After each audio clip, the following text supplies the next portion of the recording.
You're listening to Native Writers Fest, a series that features Native literary talent from Minnesota and beyond.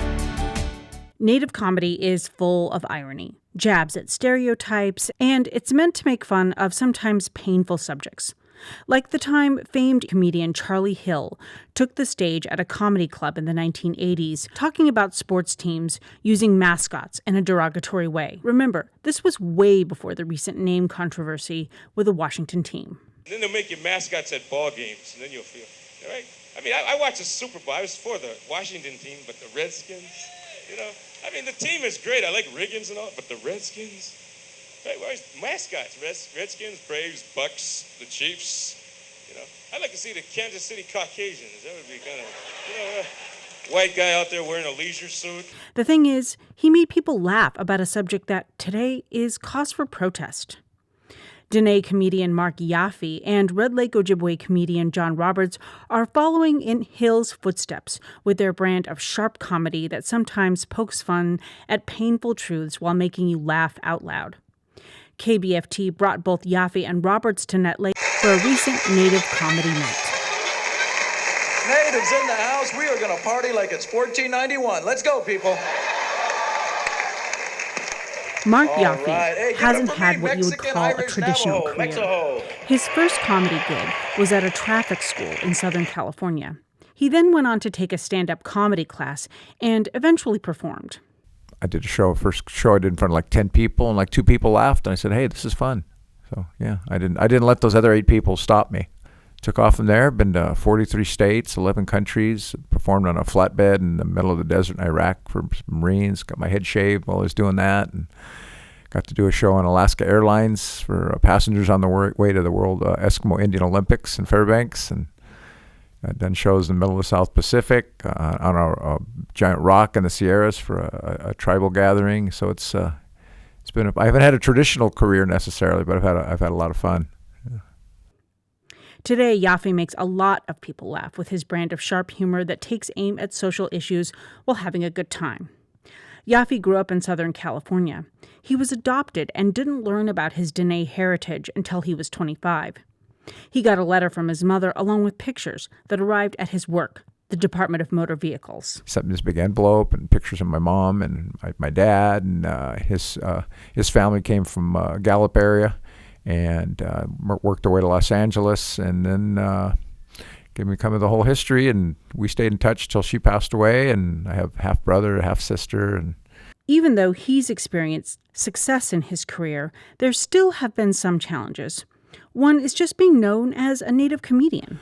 I think the challenge for us is the people don't think you're marketable. They say, well, okay, Indians 1% of the population. There's not a huge demographic to bring crowds, so some of the tribal casinos would be a little hesitant to bring us in unless it's a tribal event or Native Heritage Month, something like that. But the mainstream casinos and mainstream clubs, they just like, one, they're worried, oh yeah, there's going to be we're just going to come out and bash white people, and it's going to be too touchy.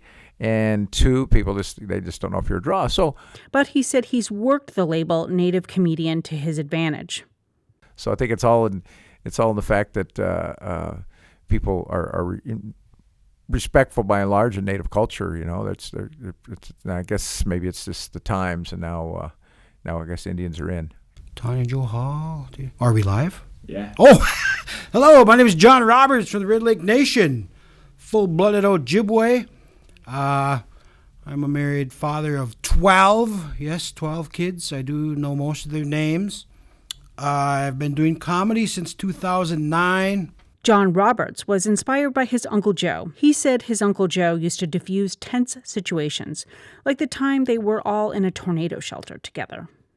Well, comedy to me, since I was a kid, I had my Uncle Joe. He passed away in 2002, and he was the one of the family. He had the energy, always making people laugh. I remember this time we were in, it might have been a tornado, and the whole family had to go downstairs. My grandparents, my uncle, his wife, my mom, my sisters. We had to go downstairs, shelter in the basement. And it was dark, all the lights were out, the power went out, and he was just there not telling jokes, but he was just keeping the mood light, making sure everybody wasn't panicking.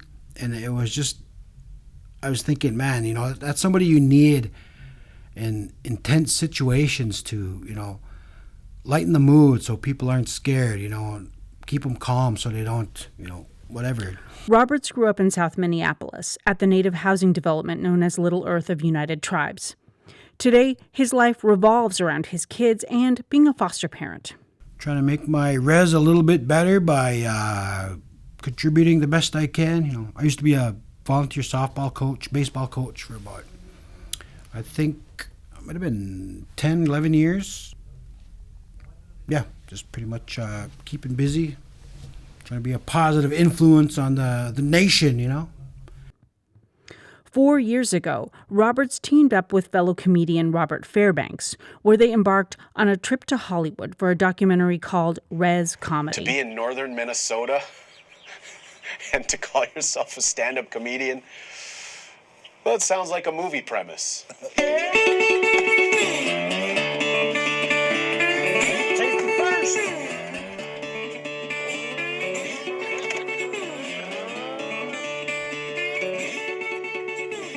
He and Fairbanks traveled to Hollywood to make people aware of Native comedy. And they made a film about it. Roberts said that surviving in comedy isn't an easy business. But to get where I am right now, it took a lot of energy. It took a lot of getting told no. You got to be persistent in going after what you want. It's a lot of work.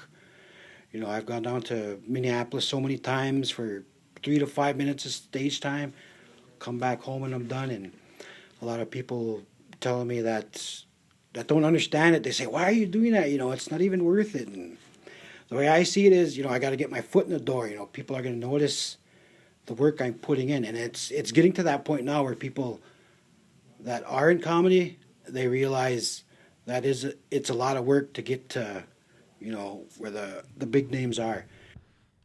Still, he said, it's paid off. His movie Res Comedy is coming out on Amazon soon. For both comedians, their words of encouragement are to keep at it and never lose sight of yourself. For KBFT, I'm Allison Herrera. Native Writers Fest is a production of the Nut Lake Radio Project and is supported by the Minnesota Arts and Cultural Heritage Fund.